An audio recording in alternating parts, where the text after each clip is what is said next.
Hello, friends. Welcome to Kiki's Keys. Yes, this is Kiki Rogers, and I am your gracious host. So blessed to be here with you again for a lovely week. And I am sharing this space today with a very special guest, Mr. Zach Perkins. Welcome, Zach, to the show. Thanks for having me. And this is now getting to be old hat for you. You were just on the Tucson Tasty Show before this, weren't you? I was. How was that experience? It's all right. Yeah. And you were here because you're sharing about your hot sauce. And the more I've gotten to know you, that your hot sauce and your hot sauce business has quite a story behind it. And I asked you to come and share that with us today. Yeah. So, you just want me to dive right in? Yeah. Well, let's get to know you a little bit. I think what really intrigued me, folks, about Zach is he said to me, "Hot sauce saved my life." Yeah. Let's talk a little bit more about that. So, my name's Zach. I am a former homeless, drug addict, alcoholic, whatever term you prefer to use. I started using at the age of 12, with brief moments of sobriety throughout my life. And I guess I got sober January 3rd of 2017 and kind of stumbled upon hot sauce. And I've been sober ever since. That's incredible. You say you've been using since you were a young one, not even a teenager yet. Yeah. You know, I have been down that road myself. A lot of us have, and a lot of times comes from that childhood trauma or lack of parental care or support there, I'm sure. Yeah. I mean, technically, I'm a millennial, but I was definitely raised Gen X. Yeah. Get out of the house. Don't come back to the street lights. Come on. You know what I mean? Did you have both your parents in your life? I did. Okay, so I did until I was about 9, and then we were living in California at the time, and I got a call to come to the office with all of my personal belongings, which I thought was kind of weird. Mm-hmm. And then I hopped in a U-Haul and got trucked across the United States with my mom. Okay. Where I grew up in Philadelphia, or right outside of Philadelphia, actually. Philadelphia, wow. How was that life for you, but out east? I mean, that's where all the family is. Okay. So mom was going back to family? Correct. Yeah. Okay. Yeah, try to get her stuff together, so. And how old were you at that age? Like 9. Oh, you like did say that. 89, 90, I think, so, yeah, like 8 or 9. Okay. Was that hard leaving your friends and people that you knew, life that you knew at that time? I mean, I was in 5 different elementary schools by the time I was in the 3rd grade, so I learned at a very young age to just not get attached. Mm-hmm. So you started using then at 12. Right. And what was, if I may ask, what was your drug of choice? Yes. Yes, okay. I mean, I honestly, actually, I can't say that. I never did opiates intentionally. Like, I never sought out anything like that because I'm, like, deathly allergic to opiates. Oh, okay. Like, legitimately. That's not, like, an addict saying. Like, I had facial reconstructive surgery, and they put me on a morphine drip, and I almost died. So, Oh, yeah. yeah. No, that's important to know then. Yeah. But it tried just a number of things. What do you think you were searching for? Purpose? A purpose? Somewhere to fit in. I mean, moving around so much when I was a kid, I don't know. When we landed in where we landed, it just didn't feel like it fit in anywhere. Well, and then you went from Philadelphia to here in Tucson. What brought you about that journey? 2002. I wanted to change. Like, I didn't want to keep doing what I was doing because obviously you and I would probably not be having this conversation had I had. So, my dad at the time had been sober for like 8 years, so I moved out here to establish a relationship with him up in the Sedona, Arizona area. Mm-hmm. I got about a year and 3 months where he fell on an elevator shaft on the job site and passed away. Oh, gosh. I remained sober like 4 months after that. And I don't know, I just had a bad day one day, and I got two little shooters of Captain Morgan's, and I sat in front of them for like 2 hours, knowing that if I opened those, my life was going to be completely different, and chose to open them, and then it was just all downhill. It just takes that first one, doesn't it? Yeah. Yeah, I was talking to my 18-year-old about that. And they said, well, Mom, people can't help when they have addictions. And I said, I get that. But the first one is a choice still. Right. Yeah. Uh, and I hear it, and I'm not, negating any of the scientific theories behind addiction. Obviously, from that moment till I was 35, I had been in and out of rehab, detox centers, psych wards, trying to not live that life anymore. Then January 3rd, 2017, I woke up, and at that point, I had to make the choice. Like, do I want to keep going down this path, or do I want to live a different life? I know it sounds like it was easy, but it definitely was not. Oh, it's simple, but not easy. Right. It's hard to take a look at yourself and realize that you don't want to continue in the state that you're in. Exactly. And being in and out of program of AA for so long, there were tools that I picked up along the way that I still utilize today. I quickly, my partner and I get in a fight or whatever, and I see my fault in it. I don't always do, but if I do, I go to her, I'm like, hey, I was wrong. Right. And this is why. And, I'll make my amends and do better in the future, Yeah, I've used this quote before. It's from Maya Angelou. It's like, do your best until you learn better, and then do better. Yeah. Right. Exactly. What are some, so one of those tools you said was owning your own responsibilities or your own contribution to conflict and making those amends. What are some other tools that you find yourself still using? I don't even know, honestly. Right.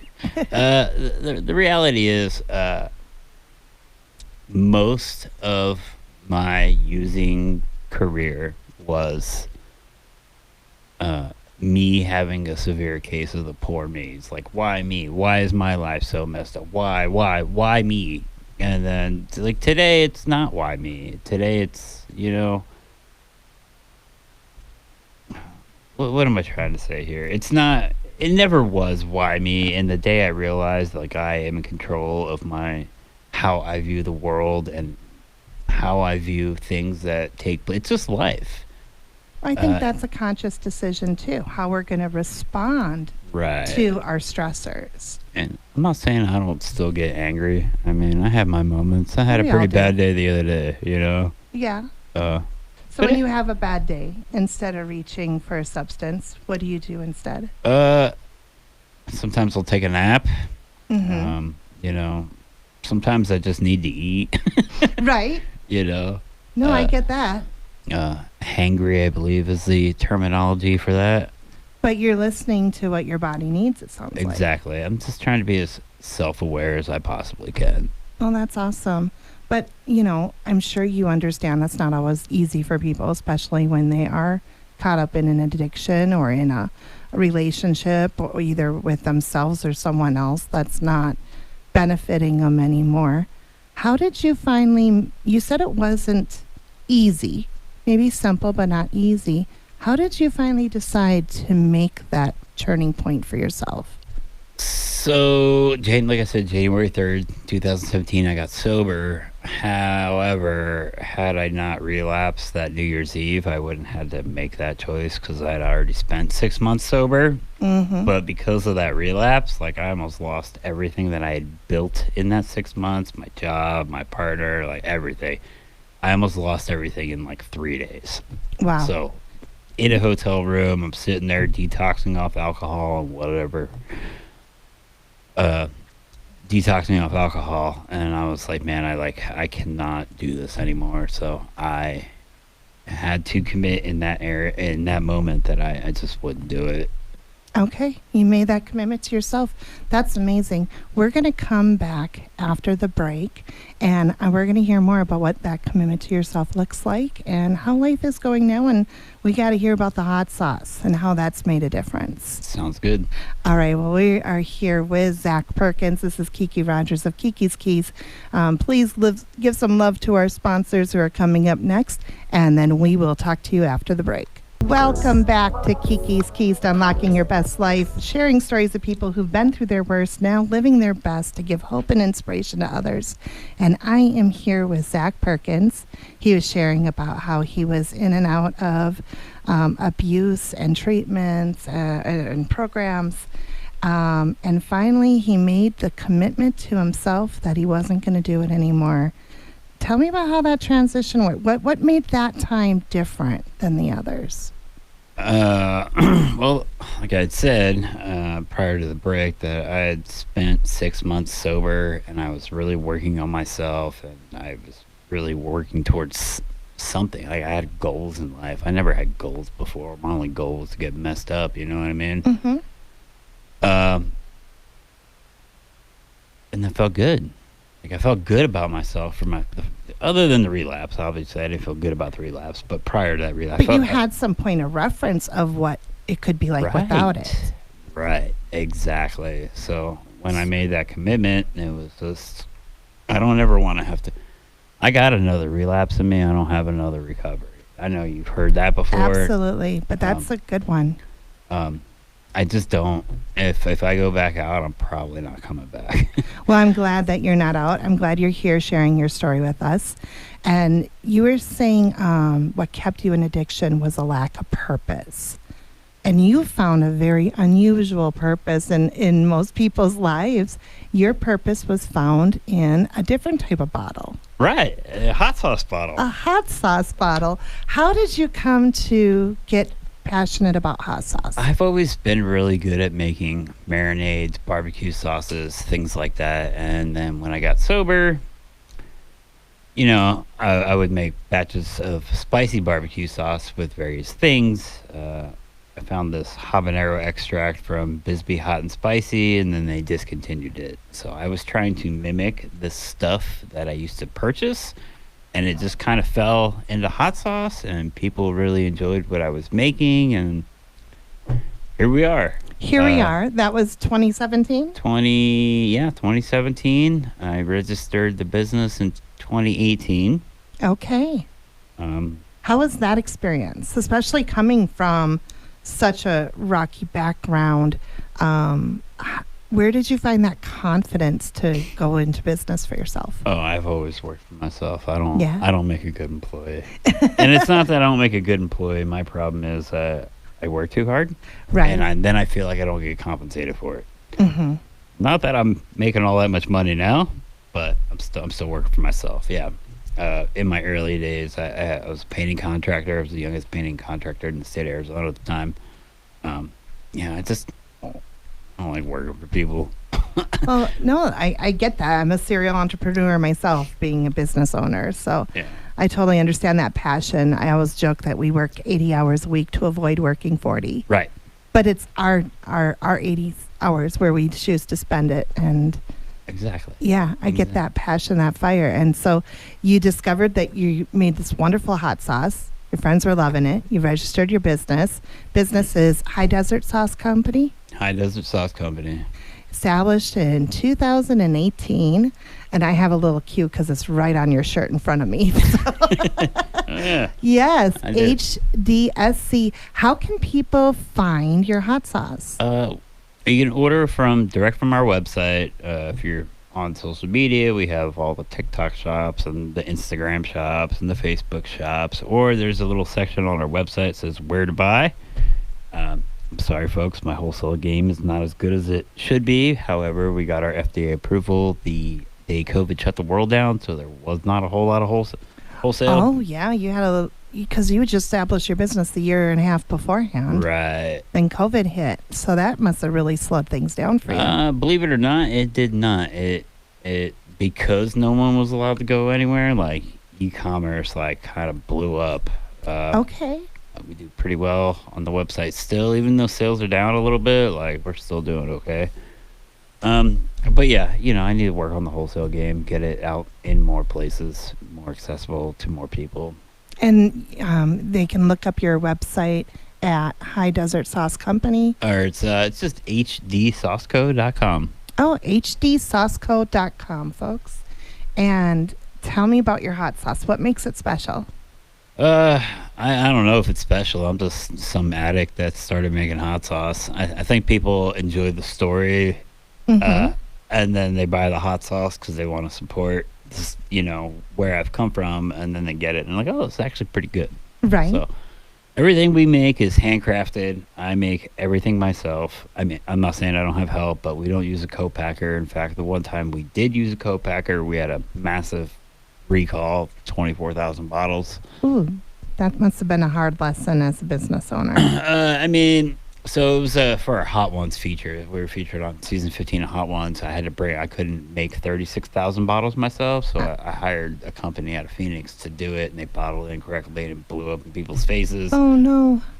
Yeah, you want to talk about, overcoming things like being sober. Like, surprisingly, I handled that whole situation pretty well. Like, rationally, I had my problem solving skills got really good really quick, um, but yeah, it just seems like it's just one slap in the face after the next, but I just get up every day and I push forward, because what else am I going to do? Well, you said about the purpose. Tell me more about what does purpose mean for you? um I don't know. Before, I had no hope. Like, I had no self-love. I had no self-confidence. I don't even know why I'm still here, Mm-hmm. honestly. So, I don't really know what that purpose is, but today I like who I am. I like the person I've become. You know what I mean?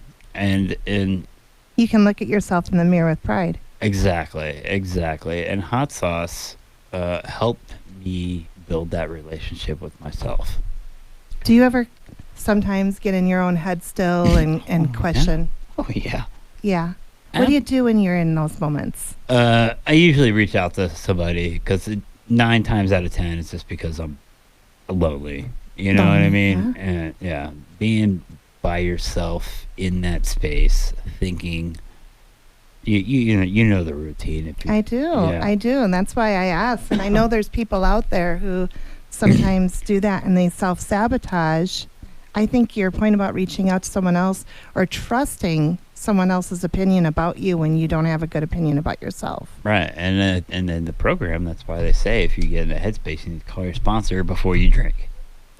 And I never really understood that at the time, but I'm sober, and I'm like, oh yeah, I It makes get sense now. Yeah, I get why I should have done it prior, but I was always the guy that would call hammered and try to convince this person who probably knows me better than myself that I'm not intoxicated. Exactly. Exactly. And that's great. And I'm glad that you're doing those things for yourself. If someone else is kind of in that same boat where they just don't want to continue down that same path, what advice do you give to them? I don't know about advice. Like, find something you're passionate about. I personally, like I said, I've been in and out of AA for many, many years. But when I made the commitment to get sober, the first 6 months, I definitely went to a meeting every day, just to put myself in front of people who are going through the same thing. Yeah, I don't really program a whole lot anymore. It is what it is. It just wasn't for me personally. I discovered hot sauce, and hot sauce. Sounds like that kind of became your program then. Right. What does a typical day look like for you then? I don't have very many employees. I do have a couple people that help me bottle product, but I'm pretty much on my own, and I put out a lot of sauce every year. Do So you put out different flavors, or do you stick with kind of your own recipe? we have about 11 flavors right now. Okay. I do have people that want me to co-pack their product. I'm just not set up for that right now. But a typical day for me starts at about 3 o'clock in the morning, where hop on the computer, respond to emails, go through whatever online orders, check TikTok to make sure my products are still listed because they like to flag me all the time for whatever reason. If we're bottling that day, then I'll go to the kitchen, we'll bottle product, then we'll take it over to the warehouse where it gets shrink bands and labels, and then if I have orders, I'll pack those up and get those out. Do you think staying busy like that helps with your sobriety as well? I mean, there are days where I don't do it. I only pack like 6 orders today. You know what I mean? I don't know how to put this. Like my wife still consumes alcohol like a normal person. Like I don't get it. I don't know how she can pour a glass of wine and not drink the whole thing. Doesn't make any sense to me. But I'm comfortable enough in my own skin, and I have enough confidence within myself that I don't really have any desire to consume any mind-altering substance whatsoever. Well, that's amazing. I'm so proud of you for your journey. How long have you been sober now? January 3rd, 2017, so 7.5 years. Congratulations on that. That's quite an accomplishment. Congratulations on your business and its success. It sounds like it's doing really well. And if you guys want to learn more about Zach and his company, you can find them on hdsauceco.com or search for High Desert Sauce Company on all of the social medias. Like you said, he is on TikTok and Facebook, I assume. Yeah. Yeah. And thank you for coming on and sharing such a personal story and such a great turnaround story, because I know there's someone out there listening right now who is probably struggling with their own addiction or issue that they want to give up. And like Zach said, find your passion, find something that makes you want to get up every morning and not use. That's amazing. If you are struggling and you need someone to talk to, you are more than welcome to email me. Oh, that's awesome. And they can find your email on the website. Correct. It's just info@hdsauceco.com. Absolutely. Yeah, reach out, folks, if you are struggling, because that's what people are here for, is to help. Well, we're so glad to have you. Thank you so much to our sponsors. Thank you, Phones Down, Just Drive, and We Care Tucson, Sean Scott, Hypnotherapy, Crossroads Coaching and Career Counseling, and Network Outdoors, and of course Sarah Sodders and Kiki Rogers. Until next time, folks, be the best that you can be, because nobody else can do it better than you.